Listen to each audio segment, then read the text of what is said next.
ನಮಸ್ಕಾರ. ಮುಖ್ಯಾಂಶಗಳು.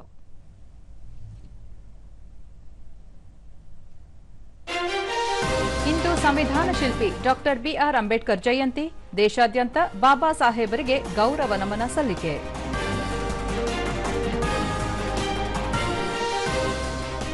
ಗುಜರಾತ್ ಪ್ರವಾಸದಲ್ಲಿ ರಾಷ್ಟ್ರಪತಿ ದ್ರೌಪದಿ ಮುರ್ಮು. ಗಾಂಧಿನಗರದಲ್ಲಿ ಸಾಮಾಜಿಕ ಸಮರಸತಾ ಮಹೋತ್ಸವದಲ್ಲಿ ಭಾಗಿ. ಪ್ರಧಾನಿ ನರೇಂದ್ರ ಮೋದಿ ಉತ್ತರ ಪ್ರದೇಶ ಉತ್ತರಾಖಂಡ ಭೇಟಿ. ದೆಹಲಿ ಡೆಹ್ರಾಡೂನ್ ಆರ್ಥಿಕ ಕಾರಿಡಾರ್ ಉದ್ಘಾಟನೆ.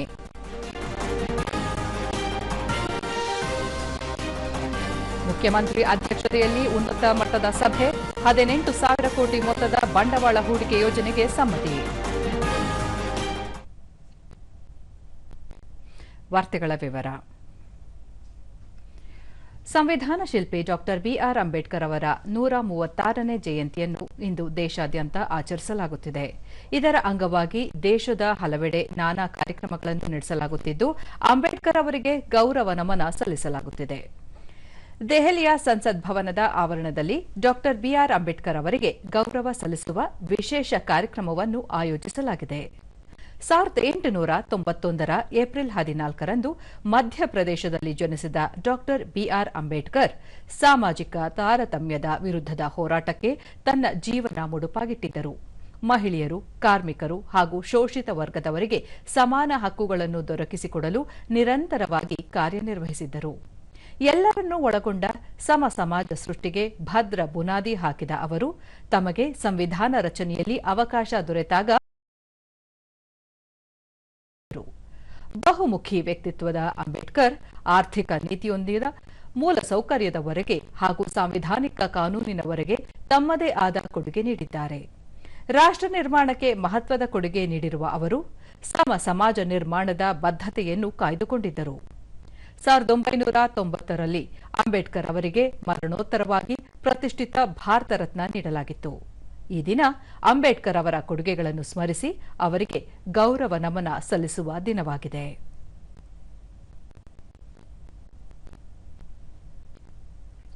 ರಾಷ್ಟ್ರಪತಿ ದ್ರೌಪದಿ ಮುರ್ಮು ಡಾಕ್ಟರ್ ಬಿಆರ್ ಅಂಬೇಡ್ಕರ್ ಅವರ ಜನ್ಮದಿನವಾದ ಇಂದು ದೇಶದ ಜನತೆಗೆ ಶುಭಾಶಯಗಳನ್ನು ಕೋರಿದ್ದಾರೆ. ಅವರು ತಮ್ಮ ಸಂದೇಶದಲ್ಲಿ ಭಾರತೀಯ ಸಂವಿಧಾನದ ಮುಖ್ಯ ಶಿಲ್ಪಿ ಮತ್ತು ಮಹಾನ್ ಸಮಾಜ ಸುಧಾರಕ ಬಾಬಾ ಸಾಹೇಬ್ ಡಾಕ್ಟರ್ ಭೀಮರಾವ್ ಅಂಬೇಡ್ಕರ್ ಅವರ ಜನ್ಮದಿನದ ಸಂದರ್ಭದಲ್ಲಿ ಅವರಿಗೆ ಗೌರವಪೂರ್ವಕ ನಮನ ಸಲ್ಲಿಸುವುದಾಗಿ ಹೇಳಿದ್ದಾರೆ. ಬಾಬಾ ಸಾಹೇಬ್ ಅಂಬೇಡ್ಕರ್ ನ್ಯಾಯಶಾಸ್ತ್ರಜ್ಞ, ಅರ್ಥಶಾಸ್ತ್ರಜ್ಞ, ಆಳವಾದ ಚಿಂತಕ, ಕಾನೂನು ವಿದ್ವಾಂಸರಾಗಿದ್ದರು ಮತ್ತು ಸಮಾನತಾವಾದಿ ಸಾಮಾಜಿಕ ವ್ಯವಸ್ಥೆಯ ಪ್ರಬಲ ಪ್ರತಿಪಾದಕರಾಗಿದ್ದರು. ಸಮಾಜದ ವಂಚಿತ ಮತ್ತು ದುರ್ಬಲ ವರ್ಗಗಳ ಉನ್ನತಿಗಾಗಿ ತಮ್ಮ ಜೀವನವನ್ನು ಮುಡುಪಾಗಿಟ್ಟಿದ್ದರು. ಅಸಮಾನತೆಗಳನ್ನು ತೊಡೆದು ಹಾಕುವ ಮಾರ್ಗವನ್ನು ತೋರಿಸಿದ್ದಲ್ಲದೆ ಭಾರತದ ಪ್ರಜಾಸತ್ತಾತ್ಮಕ ಮೌಲ್ಯಗಳು ಮತ್ತು ಸಂವಿಧಾನಿಕ ಹಕ್ಕುಗಳನ್ನು ಬಲಪಡಿಸುವಲ್ಲಿ ಪ್ರಮುಖ ಪಾತ್ರ ವಹಿಸಿದ್ದರು ಎಂದು ರಾಷ್ಟ್ರಪತಿ ಹೇಳಿದ್ದಾರೆ. ಡಾಕ್ಟರ್ ಅಂಬೇಡ್ಕರ್ ಅವರು ಮಹಿಳಾ ಶಿಕ್ಷಣ ಮತ್ತು ಅವರ ಹಕ್ಕುಗಳಿಗೆ ಆದ್ಯತೆ ನೀಡಿದ್ದರು. ಅವರ ಬಹುಮುಖಿ ಕೊಡುಗೆಗಳು ಭವಿಷ್ಯದ ಪೀಳಿಗೆಗೆ ದೇಶದ ಸೇವೆ ಮತ್ತು ಅಭಿವೃದ್ಧಿಯಲ್ಲಿ ಸಕ್ರಿಯ ಪಾತ್ರ ವಹಿಸಲು ಪ್ರೇರೇಪಿಸುತ್ತವೆ. ಈ ಸಂದರ್ಭದಲ್ಲಿ ಬಾಬಾ ಸಾಹೇಬ್ ಅಂಬೇಡ್ಕರ್ ಅವರ ಆದರ್ಶಗಳನ್ನು ನಮ್ಮ ಜೀವನದಲ್ಲಿ ಅಳವಡಿಸಿಕೊಳ್ಳಲು ಪ್ರತಿಜ್ಞೆ ಮಾಡೋಣ ಮತ್ತು ನ್ಯಾಯಯುತ, ಅಂತರ್ಗತ ಮತ್ತು ಪ್ರಗತಿಪರ ರಾಷ್ಟ್ರವನ್ನು ನಿರ್ಮಿಸಲು ಕೊಡುಗೆ ನೀಡೋಣ ಎಂದು ರಾಷ್ಟ್ರಪತಿ ತಮ್ಮ ಸಂದೇಶದಲ್ಲಿ ತಿಳಿಸಿದ್ದಾರೆ.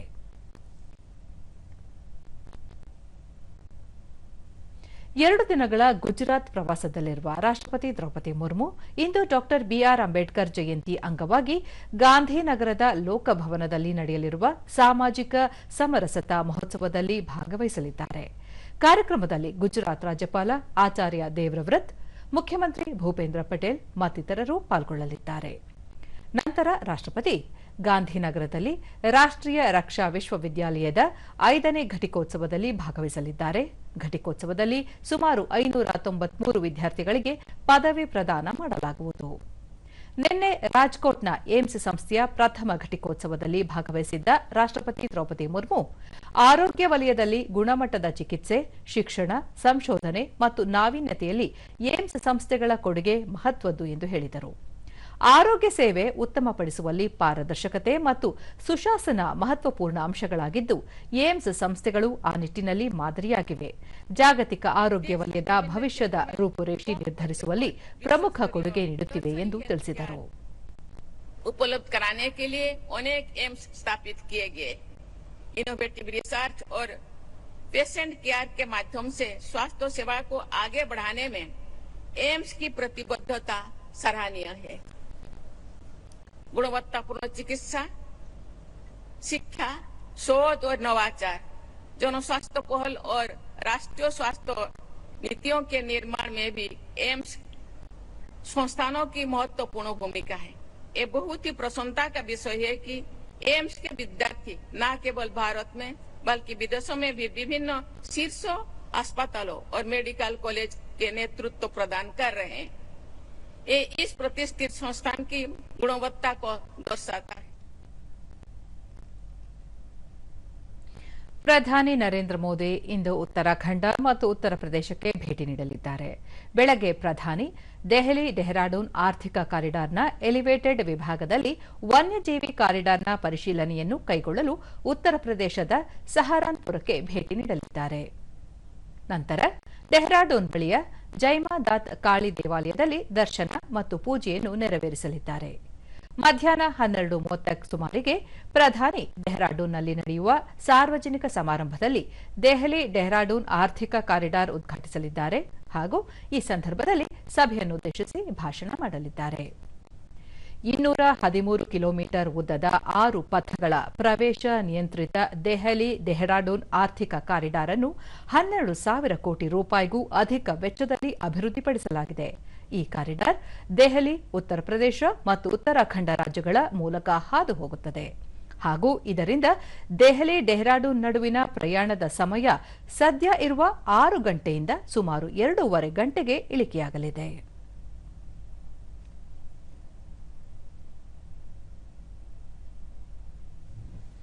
ನಮೋ ಆಪ್ ಮೂಲಕ ಮೇರಾ ಬೂತ್ ಸಬ್ಸೆ ಮಜಬೂತ್ ಸಂವಾದದಲ್ಲಿ ನಿನ್ನೆ ತಮಿಳುನಾಡು ರಾಜ್ಯದ ಬಿಜೆಪಿ ಕಾರ್ಯಕರ್ತರೊಂದಿಗೆ ಬಿಜೆಪಿ ಹಿರಿಯ ನಾಯಕರೂ ಆಗಿರುವ ಪ್ರಧಾನಿ ನರೇಂದ್ರ ಮೋದಿ ಸಂವಾದ ನಡೆಸಿದರು. ಈ ವೇಳೆ ಅವರು ಬಿಜೆಪಿ ನೇತೃತ್ವದ ಎನ್ಡಿಎ ಸರ್ಕಾರ ರೈತರ ಕಲ್ಯಾಣಕ್ಕೆ ಹೆಚ್ಚಿನ ಆದ್ಯತೆ ನೀಡಿದೆ. ಕೇಂದ್ರದಲ್ಲಿ ಎನ್ಡಿಎ ಸರ್ಕಾರ ಅಧಿಕಾರಕ್ಕೆ ಬಂದ ನಂತರ ರೈಲ್ವೆ, ಹೆದ್ದಾರಿ, ಬಂದರು, ವಿಮಾನ ನಿಲ್ದಾಣಗಳ ಹಲವು ಯೋಜನೆಗಳನ್ನು ಕೈಗೆತ್ತಿಕೊಳ್ಳಲಾಗಿದೆ. ಮಧ್ಯಮ ವರ್ಗದ ಜನರ ಕನಸುಗಳನ್ನು ಈಡೇರಿಸಲು ಹಲವು ಕ್ರಮಗಳನ್ನು ಕೈಗೊಳ್ಳಲಾಗಿದ್ದು ಆರೋಗ್ಯ ವಲಯದಲ್ಲಿ ಕ್ರಾಂತಿಕಾರಕ ಬದಲಾವಣೆಗೆ ದೇಶ ಸಾಕ್ಷಿಯಾಗಿದೆ ಎಂದು ತಿಳಿಸಿದ್ದಾರೆ. ಕೇಂದ್ರದಲ್ಲಿ ಜಾರಿ ಮಾಡಿದ ಹಲವು ಯೋಜನೆಗಳು ತಮಿಳುನಾಡಿನಲ್ಲಿ ಪ್ರಗತಿಯಲ್ಲಿದ್ದು ವಿಧಾನಸಭಾ ಚುನಾವಣೆಯಲ್ಲಿ ತಮಿಳುನಾಡಿನಲ್ಲಿ ಬಿಜೆಪಿ ಮತ್ತು ಎನ್ಡಿಎ ಮೈತ್ರಿಕೂಟವನ್ನು ಅಧಿಕಾರಕ್ಕೆ ತರಲು ಜನರು ಬಯಸಿದ್ದಾರೆ ಎಂದು ಹೇಳಿದರು. ಕೃಷಿ ಉತ್ಪನ್ನಗಳಿಗೆ ಕನಿಷ್ಠ ಬೆಂಬಲ ಬೆಲೆ ಎಂಎಸ್ಪಿ ನಿಗದಿಗೆ ಸಂಬಂಧಿಸಿದಂತೆ ಸಲ್ಲಿಕೆಯಾಗಿರುವ ಅರ್ಜಿಗಳ ಕುರಿತು ಸುಪ್ರೀಂಕೋರ್ಟ್ ಕೇಂದ್ರ ಸರ್ಕಾರದಿಂದ ಪ್ರತಿಕ್ರಿಯೆ ಕೇಳಿದೆ.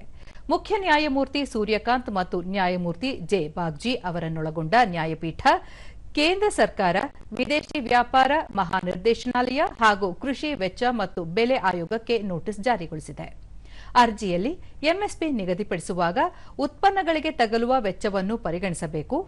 ಎಂಎಸ್ ಸ್ವಾಮಿನಾಥನ್ ಆಯೋಗದ ವರದಿಯಂತೆ ರೈತರಿಗೆ ತಗಲುವ ವೆಚ್ಚದ ಜೊತೆಗೆ 50% ಲಾಭಾಂಶ ಸೇರಿಸಿ ದರವನ್ನು ನಿಗದಿಪಡಿಸಬೇಕು ಎಂದು ಕೋರಲಾಗಿದೆ. ಭಾರತೀಯ ಸೇನೆ ಮುಂಬೈನ ಮಾರ್ವೆಯಲ್ಲಿ ನಿನ್ನೆ ತನ್ನ ಮೊದಲ ನೀಲಿ ನೀರಿನ ನೌಕಾಯಾನ ಯಾತ್ರೆ ಸಮುದ್ರ ಸಾಹಸನ್ನು ಆರಂಭಿಸಿದೆ. ಕೊಂಕಣ ಕರಾವಳಿಯಲ್ಲಿ 520 ಮೈಲು ಸಾಗುವ ಈ ಯಾತ್ರೆಯನ್ನು ಮುಂಬೈಯಿಂದ ವಿಜಯದುರ್ಗ, ಗೋವಾದಿಂದ ಮತ್ತೆ ಮುಂಬೈಗೆ ವಾಪಸ್ಸಾಗಲಿದ್ದು 4 ಹಂತಗಳಲ್ಲಿ 21 ಅಡಿ ಉದ್ದದ ಸೀಬರ್ಡ್ ಕ್ಲಾಸ್ ದೋಣಿಗಳು ಈ ಯಾತ್ರೆಯಲ್ಲಿ ಭಾಗವಹಿಸಲಿವೆ. ದೇಶದ ಸ್ಟಾರ್ಟ್ಅಪ್ ಪೂರಕ ವ್ಯವಸ್ಥೆಗೆ ವೆಂಚರ್ ಮತ್ತು ಬೆಳವಣಿಗೆಯ ಬಂಡವಾಳವನ್ನು ಕ್ರೋಢೀಕರಿಸುವ ಉದ್ದೇಶಕ್ಕಾಗಿ 10,000 ಕೋಟಿ ರೂಪಾಯಿ ಹೆಚ್ಚುವರಿ ಬಂಡವಾಳದೊಂದಿಗೆ startup India fund of funds 2.0ಗೆ ಕೇಂದ್ರ ಸರ್ಕಾರ ಅಧಿಸೂಚನೆ ಹೊರಡಿಸಿದೆ. 2016ರಲ್ಲಿ ಸ್ಟಾರ್ಟ್ಅಪ್ ಇಂಡಿಯಾ ಕ್ರಿಯಾ ಯೋಜನೆಯಡಿಯಲ್ಲಿ ಹಣಕಾಸಿನ ಕೊರತೆಯನ್ನು ನೀಗಿಸಲು ಮತ್ತು ಸ್ಟಾರ್ಟ್ಅಪ್ಗಳಿಗೆ ದೇಶೀಯ ಬಂಡವಾಳ ಲಭ್ಯತೆಯನ್ನು ಚುರುಕುಗೊಳಿಸಲು ಆರಂಭಿಸಲಾದ ಸ್ಟಾರ್ಟ್ಅಪ್ಗಳಿಗಾಗಿ ನಿಧಿಗಳ ನಿಧಿಯ ಆಧಾರದಲ್ಲಿ ಸ್ಟಾರ್ಟ್ಅಪ್ ಇಂಡಿಯಾ ಎಫ್ಒಎಫ್ 2.0 ರೂಪಿಸಲಾಗಿದೆ. 16 ಮತ್ತು 17ನೇ ಹಣಕಾಸು ಆಯೋಗದಡಿ ಅರ್ಹ ಪರ್ಯಾಯ ಹೂಡಿಕೆ ನಿಧಿಗಳಿಗೆ ಸುರಕ್ಷತೆ ಮತ್ತು ಬದ್ಧತೆಗಳಿಗಾಗಿ ಸ್ಟಾರ್ಟ್ಅಪ್ ಇಂಡಿಯಾ ಎಫ್ಒಎಫ್ 2.0 ಒಟ್ಟು 10,000 ಕೋಟಿ ರೂಪಾಯಿ ನಿಧಿಯನ್ನು ಹೊಂದಿದೆ. ಇದರಡಿ ಹೂಡಿಕೆಗಳು ಆಳವಾದ ತಂತ್ರಜ್ಞಾನದ ಸ್ಟಾರ್ಟ್ಅಪ್ಗಳು, ಸಣ್ಣ ಎಐಎಫ್ಗಳಿಂದ ಬೆಂಬಲಿತವಾದ ಆರಂಭಿಕ ಬೆಳವಣಿಗೆಯ ಹಂತದ ನವೋದ್ಯಮಗಳು, ತಂತ್ರಜ್ಞಾನ ಆಧಾರಿತ ಮತ್ತು ನವೀನ ಉತ್ಪಾದನಾ ಸ್ಟಾರ್ಟ್ಅಪ್ಗಳನ್ನು ಉತ್ತೇಜಿಸಲಾಗುವುದು.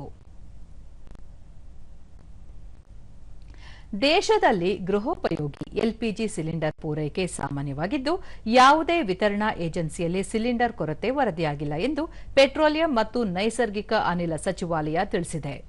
ದೆಹಲಿಯಲ್ಲಿ ನಿನ್ನೆ ಅಂತರ ಸಚಿವಾಲಯ ಸುದ್ದಿಗೋಷ್ಠಿಯಲ್ಲಿ ಸಚಿವಾಲಯದ ಜಂಟಿ ಕಾರ್ಯದರ್ಶಿ ಸುಜಾತಾ ಶರ್ಮಾ, ಗೃಹೋಪಯೋಗಿ ಎಲ್ಪಿಜಿ ಆನ್ಲೈನ್ ಬುಕಿಂಗ್ ಪ್ರಮಾಣ 99% ಏರಿಕೆಯಾಗಿದ್ದು, ಒಟಿಪಿ ಆಧಾರದಲ್ಲಿ ಸಿಲಿಂಡರ್ ಪೂರೈಕೆ ಮಾಡಲಾಗುತ್ತಿದೆ. 5 ಕೆಜಿ ವಾಣಿಜ್ಯ ಸಿಲಿಂಡರ್ ಮಾರಾಟ ಸುಗಮಗೊಳಿಸಲು ಅಗತ್ಯ ಕ್ರಮ ಕೈಗೊಳ್ಳಲಾಗಿದ್ದು, ಏಪ್ರಿಲ್ 3ರಿಂದೀಚೆಗೆ ದೇಶಾದ್ಯಂತ 3,450 ಜಾಗೃತಿ ಶಿಬಿರ ನಡೆಸಲಾಗಿದೆ.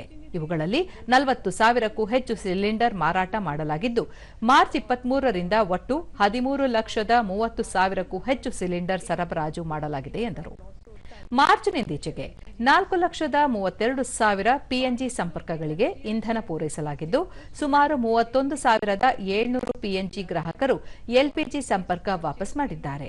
ಅಲ್ಲದೆ 4,75,000 ಹೊಸ ಪಿಎನ್ಜಿ ಗ್ರಾಹಕರು ನೋಂದಣಿಯಾಗಿದ್ದಾರೆ. ದೇಶದಲ್ಲಿ ಚಿಲ್ಲರೆ ವಲಯದ ಪೆಟ್ರೋಲ್ ಮತ್ತು ಡೀಸೆಲ್ ಮಾರಾಟ ಸಾಮಾನ್ಯ ಸ್ಥಿತಿಯಲ್ಲಿದ್ದು, ಯಾವುದೇ ಬಂಕ್ನಲ್ಲಿ ತೈಲ ಕೊರತೆ ವರದಿಯಾಗಿಲ್ಲ ಎಂದು ಹೇಳಿದರು.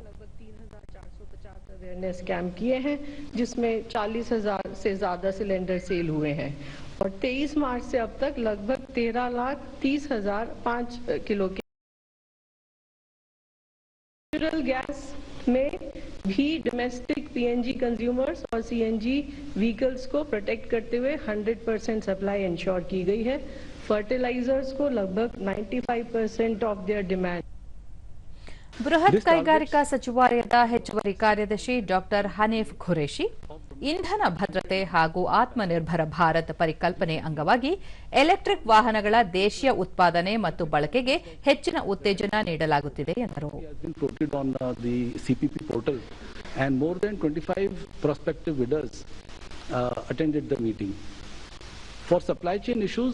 The ministry is in constant touch with the automobile industry and are making appropriate efforts to address the same.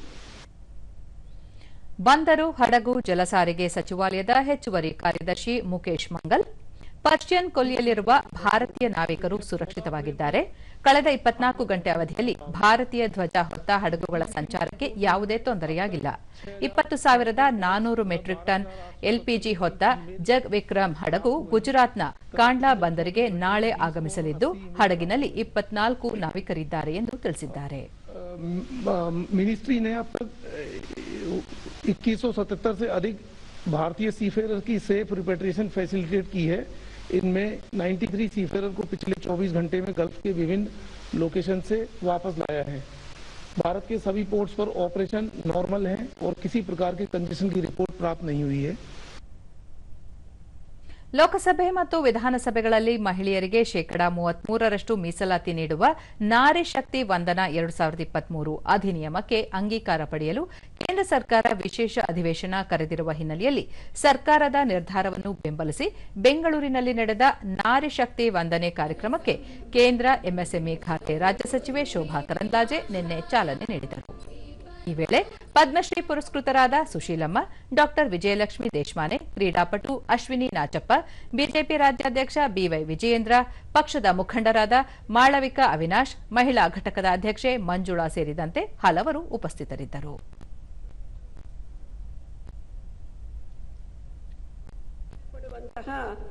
ಕಾರ್ಯಕ್ರಮ ಆರಂಭ ಆಗಿದೆ. ಕ್ಷೇತ್ರದ ಸಂಸದೆ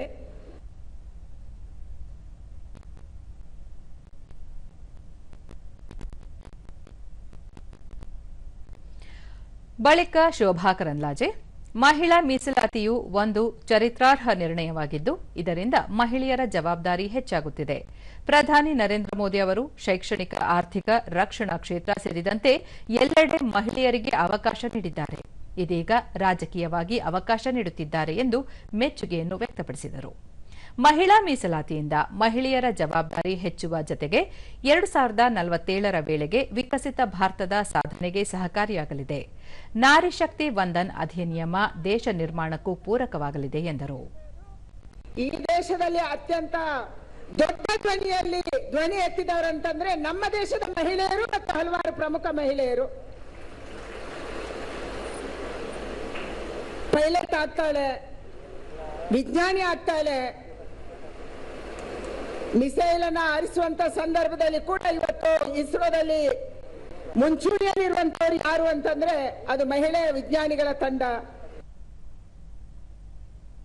ಮುಖ್ಯಮಂತ್ರಿ ಸಿದ್ದರಾಮಯ್ಯ ಅಧ್ಯಕ್ಷತೆಯಲ್ಲಿ ನಡೆದ ರಾಜ್ಯ ಉನ್ನತ ಮಟ್ಟದ ಒಪ್ಪಿಗೆ ನೀಡಿಕೆ ಸಮಿತಿಯ 67ನೇ ಸಭೆಯು ಒಟ್ಟು 18,430.44 ಕೋಟಿ ರೂಪಾಯಿ ಮೊತ್ತದ ಬಂಡವಾಳ ಹೂಡಿಕೆ ಯೋಜನೆಗಳಿಗೆ ಅನುಮೋದನೆ ನೀಡಿದೆ.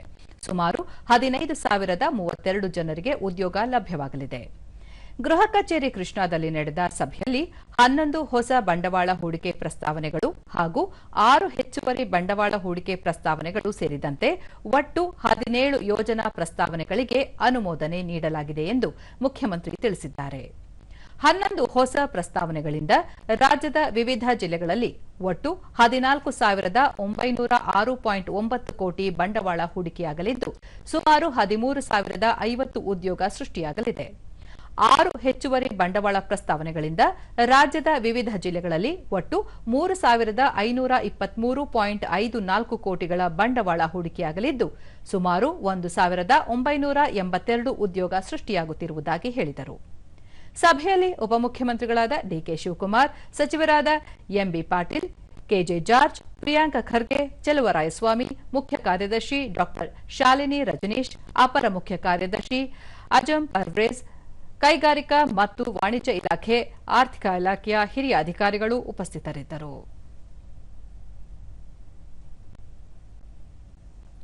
ನೆಲಮಂಗಲ ವಿಧಾನಸಭಾ ಕ್ಷೇತ್ರದ ವ್ಯಾಪ್ತಿಯಲ್ಲಿದ್ದ ಮಾಗಡಿ ತಾಲೂಕಿನ ಸೋಲೂರು ಹೋಬಳಿಯನ್ನು ನಿನ್ನೆ ಅಧಿಕೃತವಾಗಿ ಬೆಂಗಳೂರು ಗ್ರಾಮಾಂತರ ಜಿಲ್ಲೆಯ ನೆಲಮಂಗಲ ತಾಲೂಕಿಗೆ ಸೇರ್ಪಡೆ ಮಾಡಲಾಯಿತು.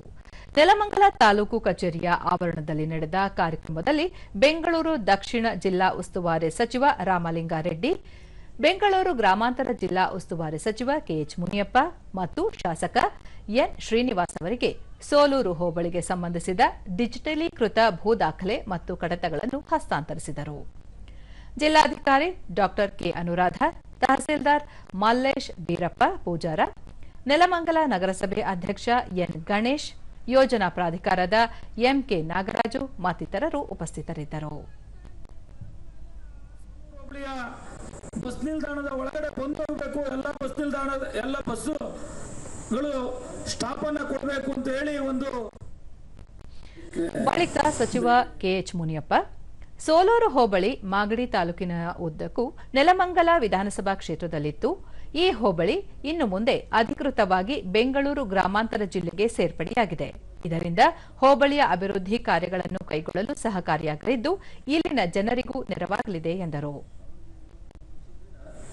ಎಲ್ಲ ಸರ್ವತೋಮುಖ ಅಭಿವೃದ್ಧಿಯನ್ನಾಗಲಿ ಗ್ರಾಮ ಪಂಚಾಯತಿ, ತಾಲೂಕಾ ಸಮಿತಿ, ಜಿಲ್ಲಾ ಪರಿಷತ್ನಿಂದ ಹಿಡಿದು ಸಹಕಾರ ಸಂಘಗಳಿಂದ ಹಿಡಿದು ಎಲ್ಲವೂ ಕೂಡ ಅಭಿವೃದ್ಧಿ ಕಡೆ ಅವನ್ನ ಕೊಂಡೊಯ್ಯಬೇಕು ಅಂತ ಈ ಸಂದರ್ಭದಲ್ಲಿ ಹೇಳ್ತಾ ಅತ್ಯುತ್ತಮವಾದ ಕೆಲಸವನ್ನು ಮಾಡ್ತಾರೆ. ಸಚಿವ ರಾಮಲಿಂಗಾರೆಡ್ಡಿ, ಬೆಂಗಳೂರು ದಕ್ಷಿಣ ಜಿಲ್ಲೆಯ ಸೋಲೂರು ಹೋಬಳಿಯು ವಿಧಾನಸಭಾ ಚುನಾವಣೆಗೆ ನೆಲಮಂಗಲ ಹಾಗೂ ಲೋಕಸಭಾ ಚುನಾವಣೆಗೆ ಬೆಂಗಳೂರು ಗ್ರಾಮಾಂತರಕ್ಕೆ ಸೇರಿತ್ತು. ಸೋಲೂರು ಹೋಬಳಿಯನ್ನು ನೆಲಮಂಗಲಕ್ಕೆ ಸೇರ್ಪಡೆ ಮಾಡಬೇಕು ಎಂಬುದು ಸುಮಾರು 47 ವರ್ಷಗಳ ಬೇಡಿಕೆಯಾಗಿತ್ತು. ಕಳೆದ ಚುನಾವಣಾ ಭರವಸೆಯಂತೆ ಸೋಲೂರನ್ನು ನೆಲಮಂಗಲಕ್ಕೆ ಸೇರ್ಪಡೆ ಮಾಡಿ ಅಭಿವೃದ್ಧಿ ಕಾರ್ಯಗಳನ್ನು ಕೈಗೊಳ್ಳಲಾಗುವುದು ಎಂದರು. ತಾಲೂಕನ್ನ ಹೋಗಿ ಅತಿ ಹೆಚ್ಚು ಜನಸಂದಣಿ ಅಂದ್ರೆ ವಸತಿ ಪ್ರದೇಶಗಳು ಮತ್ತೆ ಇಲ್ಲೆಲ್ಲ ಕಮರ್ಷಿಯಲ್ ಜಾಸ್ತಿ, ನಿಮ್ಮಲ್ಲೆಲ್ಲ ಅಂದ್ರೆ ಜನ ಬರೋರು ಹೋಗೋರು ಜಾಸ್ತಿ ಆಗ್ತಾರೆ. ಅದರಿಂದ ಬಸ್ ಸ್ಟ್ಯಾಂಡ್ ಅವಶ್ಯಕತೆ ಇದೆ, ಮೆಟ್ರೋ ಕೂಡ ಅವಶ್ಯಕತೆ ಇದೆ, ಅದು ಕೂಡ ಮಾಡೋಣ. ನೆಲಮಂಗಲ ಶಾಸಕ ಎನ್ ಶ್ರೀನಿವಾಸ್ ಕಳೆದ ಚುನಾವಣೆಯಲ್ಲಿ ನೀಡಿದ ಭರವಸೆಯಂತೆ ಸೋಲೂರು ಹೋಬಳಿಯನ್ನು ನೆಲಮಂಗಲಕ್ಕೆ ಸೇರ್ಪಡೆ ಮಾಡಲಾಗಿದ್ದು ಇನ್ನು ಮುಂದೆ ಸೋಲೂರು ಬೆಂಗಳೂರು ಗ್ರಾಮಾಂತರ ಜಿಲ್ಲೆಗೆ ಸೇರ್ಪಡೆಯಾಗಲಿದ್ದು ಸಮಗ್ರ ಅಭಿವೃದ್ಧಿಗೆ ನೆರವಾಗಲಿದೆ ಎಂದರು. ನನ್ನ ಪತ್ರದ ಮೇಲೆ ಕೂಡಲೇ ಸೋಲೂರು ಹೋಬಳಿಯನ್ನ ನೆಲಮಂಗಲ ತಾಲೂಕಿಗೆ ಸೇರ್ಪಡೆ ಮಾಡಲಿಕ್ಕೆ ಪ್ರಸ್ತಾವನೆಯೊಂದಿಗೆ ಕಡತವನ್ನ ಸಂಪುಟದ ಮುಂದೆ ತೋರಿದ್ರು ಅಂತ ಬರೆದ್ರು.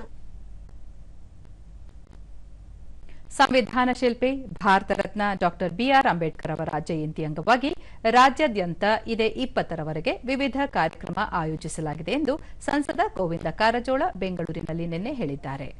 ಬಾಬಾ ಸಾಹೇಬ್ ಅಂಬೇಡ್ಕರ್ ಅವರ ಜಯಂತಿಯನ್ನು ರಾಜ್ಯದ ಎಲ್ಲಾ ಜಿಲ್ಲೆ ಮತ್ತು ತಾಲೂಕಿನ ಪಕ್ಷದ ಕಚೇರಿಯಲ್ಲಿ ಆಚರಿಸಲು ಸೂಚಿಸಲಾಗಿದೆ.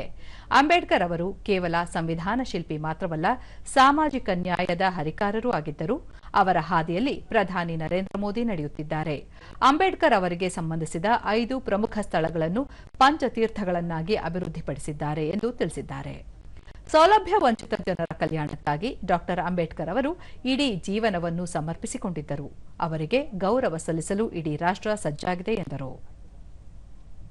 ನರೇಂದ್ರ ಮೋದಿಜಿ ಅವರ ನೇತೃತ್ವದಲ್ಲಿ ಡಾಕ್ಟರ್ ಬಾಬಾ ಸಾಹೇಬ್ ಅಂಬೇಡ್ಕರ್ ಸಂಬಂಧಪಟ್ಟಂತ ಕ್ಷೇತ್ರಗಳನ್ನು ಪಂಚತೀರ್ಥಗಳ ಅಭಿವೃದ್ಧಿ ಮಾಡಿರ್ತಕ್ಕಂಥದ್ದು ನಮಗೆ ಹೆಮ್ಮೆ ವಿಷಯ.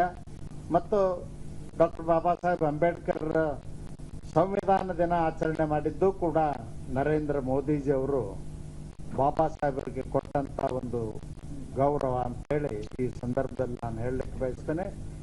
ವಂಚಿತರ ಕಲ್ಯಾಣಕ್ಕಾಗಿ ತಮ್ಮ ಇಡೀ ಜೀವನವನ್ನೇ ಸಮರ್ಪಣೆ ಮಾಡಿಕೊಟ್ಟಂಥವ್ರು ಡಾಕ್ಟರ್ ಬಾಬಾ ಸಾಹೇಬ್ ಅಂಬೇಡ್ಕರ್.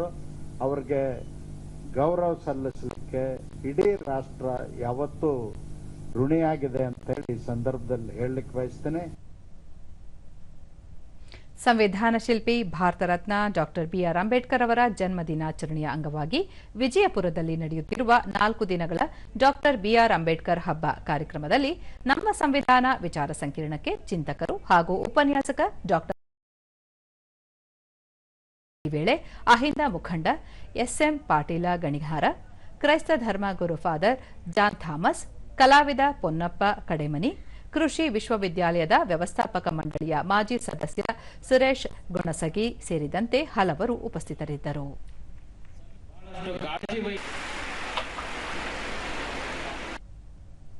ಬಳಿಕ ಡಾಕ್ಟರ್ ಎಚ್ಡಿ ಪೋತೆ, ಸಂವಿಧಾನ ಸಮಾನತೆ, ಜಾತ್ಯತೀತ ತತ್ವಗಳೊಂದಿಗೆ ಶ್ರೇಷ್ಠವಾಗಿದ್ದು ಇದೊಂದು ಗ್ರಂಥವಲ್ಲ, ದೇಶದ ಪ್ರತಿಯೊಬ್ಬ ಪ್ರಜೆಯ ಆತ್ಮವಾಗಿದೆ ಎಂದು ಹೇಳಿದರು. ಭಾರತ ಪ್ರತಿಯೊಬ್ಬ ಪ್ರಜೆ ಆತ್ಮ. ಅದು ದೇಹಕ್ಕೆ ರಕ್ತ ಮತ್ತು ಗಾಳಿ ಎಷ್ಟು ಮುಖ್ಯನೋ ಭಾರತದಲ್ಲಿ ಬದುಕುವ ಪ್ರತಿಯೊಬ್ಬ ಪ್ರಜೆಗೆ ಸಂವಿಧಾನ ಅಷ್ಟೇ ಮುಖ್ಯ. ದಲಿತ ವಿದ್ಯಾರ್ಥಿ ಪರಿಷತ್ ಸಂಸ್ಥಾಪಕ ಅಧ್ಯಕ್ಷ ಶ್ರೀನಾಥ್ ಪೂಜಾರಿ, ಸಂವಿಧಾನ ಕುರಿತು ಜಾಗೃತಿ ಹಾಗೂ ಹಕ್ಕುಗಳ ಬಗ್ಗೆ ವಿದ್ಯಾರ್ಥಿಗಳಿಗೆ ಮನವರಿಕೆ ಮಾಡಿಕೊಡುವ ಅವಶ್ಯಕತೆ ಇದೆ ಎಂದರು. ಅಂಬೇಡ್ಕರ್ ಹಬ್ಬ ಆಚರಣೆ ಮಾಡ್ತಾ ಸಂವಿಧಾನವನ್ನು ಉಳಿಸಿಕೊಳ್ಳುವ ಒಂದು ಮಾರ್ಗವನ್ನ, ಒಂದು ಮಾಡೆಲ್ ಅನ್ನ ತಯಾರು ಮಾಡಲಿಕ್ಕೆ ನಾವು ಇಲ್ಲೆಲ್ಲ ವಿದ್ಯಾರ್ಥಿ ಯುವಜನರು ಸೇರಿಕೊಂಡು ಪ್ರಯತ್ನ ಮಾಡ್ತಾ ಇದ್ದೇವೆ. ವಿದ್ಯಾರ್ಥಿ ಮುಖಂಡರಾದ ಮಹದೇವ ಆರ್ ಛಲವಾದಿ, ಅಂಬೇಡ್ಕರ್ ಅವರು ಹಾಕಿಕೊಟ್ಟ ಸಂವಿಧಾನದ ಹಾದಿಯಲ್ಲಿ ನಾವೆಲ್ಲರೂ ಸಾಗಬೇಕಿದೆ ಎಂದು ತಿಳಿಸಿದರು. ಕೂಡ ಹಲವಾರು ವಿಚಾರಗಳ ಸಂವಿಧಾನದ ಬಗ್ಗೆ ಮತ್ತು ಮಹಿಳೆಯರಿಗೆ ಸಂವಿಧಾನ ಕೊಟ್ಟಂತ ಅವಕಾಶಗಳ ಬಗ್ಗೆ ಈ ಕಾರ್ಯಕ್ರಮದಲ್ಲಿ ಮಹಿಳಾ ವಿಶ್ವವಿದ್ಯಾಲಯದ ವಿದ್ಯಾರ್ಥಿನಿ ಯಶೋಧ ಕಾಂಬಳೆ, ನಮಗೆ ಸಂವಿಧಾನ ಕುರಿತು ಇಲ್ಲಿ ಮಾಹಿತಿ ನೀಡಲಾಗಿದ್ದು ಇದರ ಬಗ್ಗೆ ಮತ್ತಷ್ಟು ಅಧ್ಯಯನ ಮಾಡುತ್ತೇನೆ ಎಂದರು.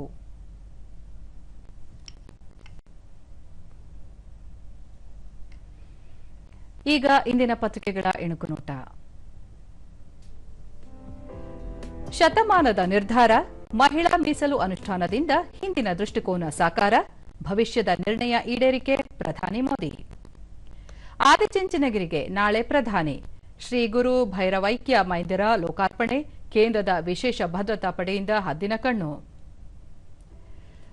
ಎಆರ್ಎಐ ಜತೆಗೆ ಕೈಗಾರಿಕಾ ಹಬ್, ಮಂಡ್ಯದಲ್ಲಿ 500 ಎಕರೆ ಶೋಧಕ್ಕೆ ತೀರ್ಮಾನ, ಎಚ್ಡಿಕೆ ಎಂಬಿ ಪಾಟೀಲ್ ಚರ್ಚೆ.